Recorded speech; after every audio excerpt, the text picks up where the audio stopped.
সীতার মস্তক পরিরামের সন্দেশ মেলানি পাইয়া হনু চলিলেন দেশ। তাহার চরণ ভরে শিলা বৃক্ষ ভাঙে, সমুদ্র তরিতে উঠে পর্বতের শৃঙ্গে। পর্বতে উঠিয়া বীর সাগর নেহারে, এক লাফে উঠে বীর গগন উপরে। সিংহনাদ ছাড়ে বীর অতিশয় সুখে, সিংহনাদ তাহার উত্তর কূলে ঠেকে। ডাক দিয়া তখন বলিছে জাম্বুমান, সর্বকার্য সিদ্ধ করি আসে হনুমান। যেমন বিক্রমে আসে হেন শব্দ শুনি, দেখিয়াছে নিশ্চয়ই সে রামের ঘরণী। পবন গমনে বীর আইসে সত্তর, চক্ষুর নিমিষে এলো অর্ধেক সাগর। দূর হতে পর্বতের নমস্কার করে, পার হয়ে রহে বীর পর্বত শিখরে। হনুমানে দেখিবারে বানর আসিল, ধন্য ধন্য বীর বলি সবে প্রশংসিল। আগে আসি প্রণমিল কুমার অঙ্গদে, জাম্ববান আদি বন্দে পরম আহ্লাদে। শোষর বানর সঙ্গে করে কোলাকুলি, ফল ফুল যোগায় সকলে কুতূহলী। অঙ্গদের সভায় জিজ্ঞাসে জাম্বুবান, কি দেখিলে কি শুনিলে বল হনুমান। কেমনে দেখিলে তুমি স্বর্ণ লঙ্কাপুরী, কেমনে দেখিলে তুমি রামের সুন্দরী। সীতার সঙ্গে রাবণের কেমন ব্যবহার, কেমনে দেখিলে তুমি সীতার আকার। হনুমান কহ সবিশেষ সমাচার, রাক্ষসের হাতে কিসে পাইলে নিস্তার। তোমার লাগিয়াছিল চিন্তা অতিশয়, তবে দেশে যায় যদি ইষ্ট সিদ্ধ হয়। এত যদি জিজ্ঞাসা করিল জাম্বুমান, অঙ্গদ গোচরে বার্তা কহে হনুমান। শতেক যোজন হয় সাগর পাথার, অনেক সংকটে আমি হইলাম পার। দুই প্রহর রাত্রি গেল, তৃতীয় প্রহরে দেখিলাম অশোক বনেতে জানকীরে। আগে বহু কষ্ট ইষ্ট সিদ্ধ হয় শেষে, চলহ রামের ঠাঁই কহিব বিশেষে। শুনি শুভ সমাচার হৃষ্ট যুবরাজ, সীতা উদ্ধারিতে চাহে নাহি সহে ব্যাজ। জানাইতে শ্রীরামের বিলম্ব বিস্তর, সীতা উদ্ধারিয়া চলো রামের গোচর। একেশ্বর হনুমান লঙ্ঘিল সাগর, তোমরা সাহস করো সকল বানর। অঙ্গদের কথা শুনি জাম্বুবান হাসে, যত কিছু বলো মোর মনে নাহি বাসে। সীতা উদ্ধারিতে রাজা করিলেন পণ, তোমরা করিলে তাহা ঘটিবে কেমন। সীতার চরিতে রাম করেন বিচার, তব বাক্যে সীতা নিলে হবে তিরস্কার। 10 যোজন লঙ্ঘিতে নারে কপিগণ, কোন জন তরিবে শতেক যোজন। এত যদি জাম্বুবান অঙ্গদেরে বলে, কুপিয়া অঙ্গদ বীর অগ্নি হেন জলে। অকারণে বুড়াটি পাকিল তোর কেশ, নিজে বুড়া পরেরে শিখাও উপদেশ। আপনার মতো দেখো সকল সংসার, লেজে চাপি ধরো মোর হব সিন্ধু পার। হনুমান বলে তুমি না হও অস্থির, পৃথিবী মণ্ডলে নাই তোমা হেন বীর। সর্বলোকে বলে তুমি মন্ত্রী জাম্বুবান, মন্ত্রীর মন্ত্রণা কভু না করিহ আন। শুনিয়া অঙ্গদ বীর হাসে মহল্লাসে, বানর কটক সহ চলে নিজ দেশে। কটক জুড়িয়া যায় পৃথিবী আকাশ, দেশে গিয়া উপস্থিত মধুবন পাশ। দেখিতে মধুর বন অতি মনোহর, কোন প্রাণী নাহি যায় তাহার ভিতর। সহস্র সহস্র কপি মধুবন রাখে, বালির সময় অবধি মধুবনে থাকে। মধুগন্ধে কপিগণ অত্যন্ত বিকল, খাইবারে নাহি পারে হইল চঞ্চল। মধুপানে মন্ত্রণা করিল জাম্বুবান, অঙ্গদের ঠাঁই আজ্ঞা মাগো হনুমান। আনিয়া সীতার বার্তা দিয়াছ আহ্লাদ, অঙ্গদের ঠাঁই লও রাজার প্রসাদ। অঙ্গদের কাছে কহে জোড় করি হাত, রাজার প্রসাদ চাহি বানরের নাথ। অঙ্গদ বলেন বীর যে দিলে আহ্লাদ, যাহা চাহ তাহা লহ কি রাজপ্রসাদ। হনুমান বলে মধু অমৃত সমান, সকল বানরে খায় যদি দেহদান। অঙ্গদ বলেন মধু খাও ইচ্ছা মতো, সুগ্রীব না হইবেন ইথে অসম্মত। হরষিত সকলে পাইয়া মধুবন, স্বেচ্ছা মতো আনন্দে করিছে মধুপান। নিঙ্গুড়িয়া খায় কেহ পিয়ে তো চুমুকে, সকল ভাণ্ডার শূন্য করিল কটকে। মধু পিয়ে কপিগণ হইল পাগল, মারামারি হুড়াহুড়ি করিছে কন্দল। কেহ নাচে কেহ হাসে কেহ গায়ে গীত, কেহ হাসে কেহ জিনে সবে আনন্দিত। রুশিয়া করিল মানা মধুর রক্ষক, মার মার বলে তারে অঙ্গদ কটক। চুলেতে ধরিয়া কেহ ঘুরায় আকাশে, মহাক্রোধে যায় কেহ অঙ্গদের পাশে। তোমার আজ্ঞায় মোরা করি মধুপান, কোথাকার বানর লইতে চাহে প্রাণ।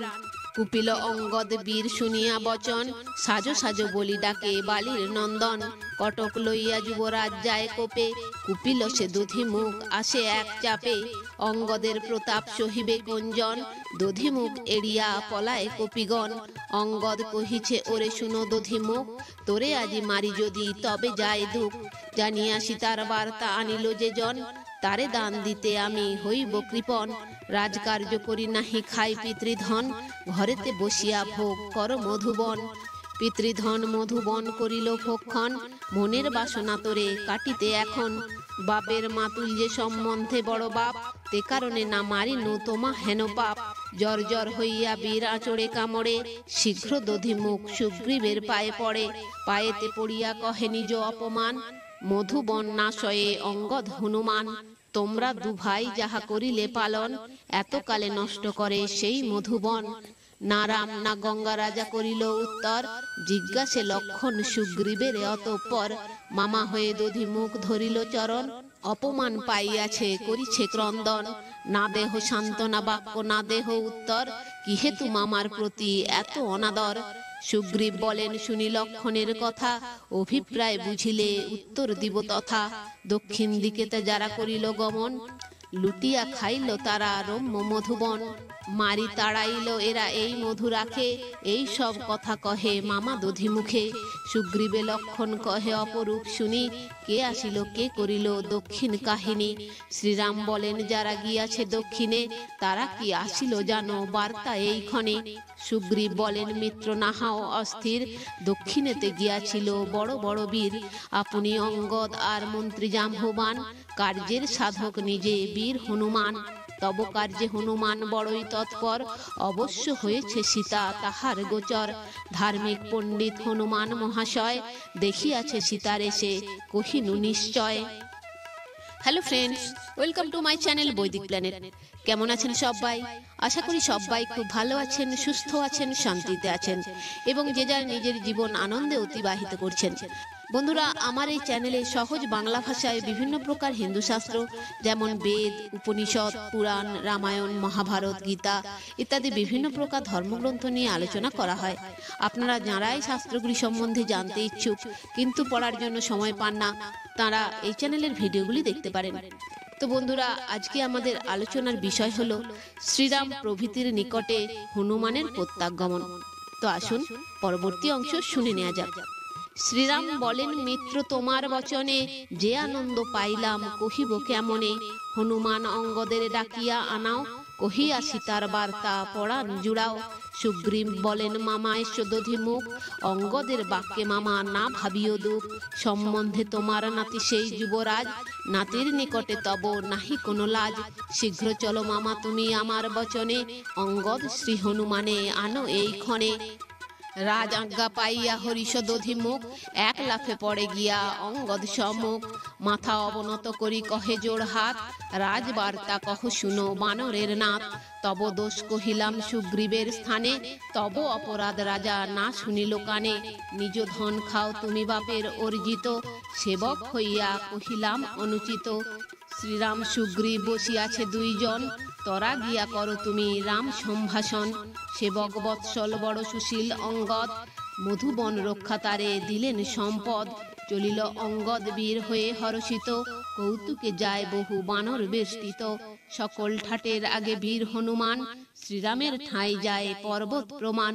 দূরে দেখিলেন রাম পবন নন্দনে, বসিয়াছিলেন উঠিলেন ততক্ষণে। সশঙ্কিত শ্রীরাম করেন অনুমান, কি জানি কেমন বার্তা কহে হনুমান।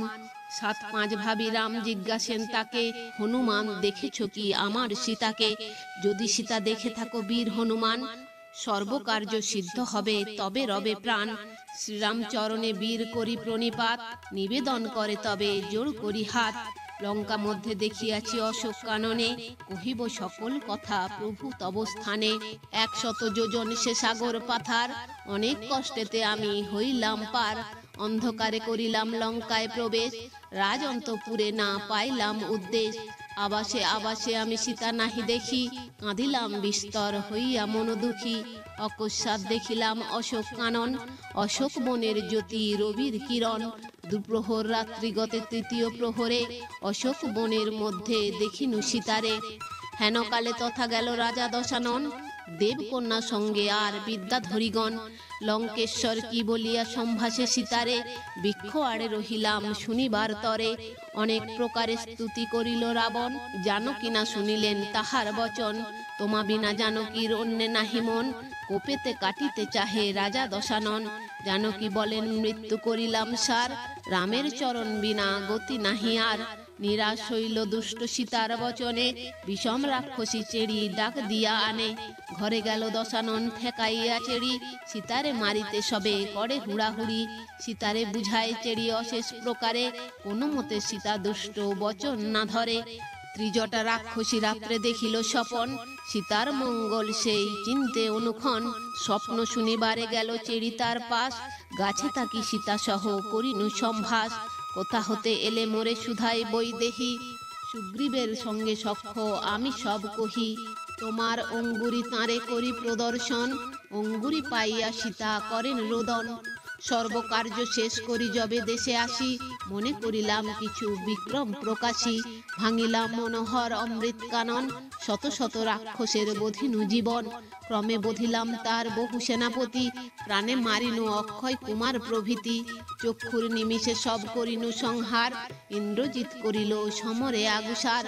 দুপ্রহর তাহার সঙ্গে করিলাম রণ, ব্রহ্ম পাশে সে আমায় করিল বন্ধন। ধরিয়া লইয়া গেল রাবণ গোচর, রাবণের প্রতি গালি দিলাম বিস্তর। আমারে কাটিতে আজ্ঞা করিল রাবণ, নিষেধ করিল তারে ভাই বিভীষণ। তার বাক্যে আমি তবে এড়াই মরণ, লেজ পোড়াইতে আজ্ঞা করিল রাবণ।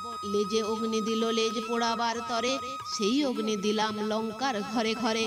লঙ্কা পোড়াইয়া করিলাম ছাড়খার, কতক হইল ভস্য কতক অঙ্গার। আমার বিপদ ভাবি কাঁদিছেন মাতা, হেনকালে উপস্থিত হইলাম তথা। আমারে দেখিয়া মাতা হর্ষিতা বিশেষ, সর্বকার্য সিদ্ধ করি আসিলাম শেষ। দেখিলাম জানকীরে বিরহে মলিনা, হইয়াছে সীতা মাতা দিনে দিনে ক্ষীণা। দেখিনু শুনিনু যত কহিনু কাহিনী, লও রঘুমণি তার মস্তকের মণি। রাম হস্তে মণি দিল পবন নন্দন, মণি দেখি রঘুমণি করেন ক্রন্দন। রামের রোদন দেখি কপিগণ কান্দে, কৃত্তিবাস রচিলেন পাঁচালীর ছন্দে। তো বন্ধুরা, আজ এই পর্যন্তই। ভিডিওটি যদি ভালো লেগে থাকে তাহলে লাইক কমেন্ট শেয়ার করে আপনার প্রিয় মানুষদেরও দেখার সুযোগ করে দেবেন, এবং এই ধরনের ভিডিও আরও দেখার জন্য চ্যানেলটি সাবস্ক্রাইব করে পাশে থাকা বেল আইকনটি প্রেস করে দেবেন পরবর্তী ভিডিও নোটিফিকেশন পাওয়ার জন্য। সবাই ভালো থাকবেন, সুস্থ থাকবেন, আনন্দে থাকবেন।